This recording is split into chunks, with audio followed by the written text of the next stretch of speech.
Adesso ho tanta voglia di fare una domanda ai veneti che si sentono italiani.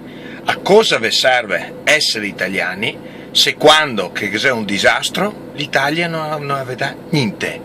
Cosa vuol dire? 100 milioni di euro di danni, l'Italia che dà 4 milioni alla riviera del Brenta.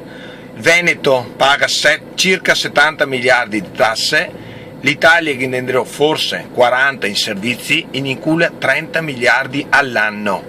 Cosa vuol dire? 6.000 euro ogni Veneto che ne incula, e quando abbiamo bisogno non gli dà niente. Cosa serve essere colonie italiche? Cosa serve essere Veneto colonia italica? Cosa aspettiamo? Che tocca anche a voi altri? Cosa pensiamo della pensione? La pensione, i schede della pensione, di casa magna. Di casa ha fatto un debito doppio rispetto a quello pubblico. Il debito pensionistico è una voragine enorme, non che sarà escape per la vostra pensione. Come è che fa rivivere la vostra vecchiaia? Come fai a illudervi che tutto va avanti tranquillamente così? Almeno cominciate a farvi una domanda.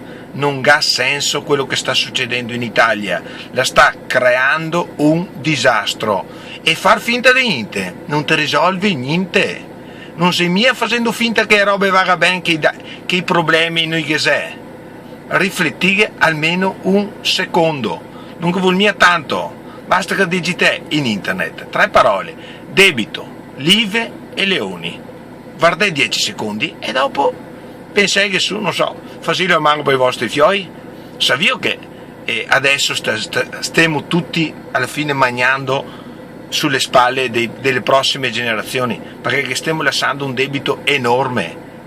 Lo so che non so sta me, lo so che non ci sta te, però come società abbiamo questo compito, questo dovere di risolvere questa situazione.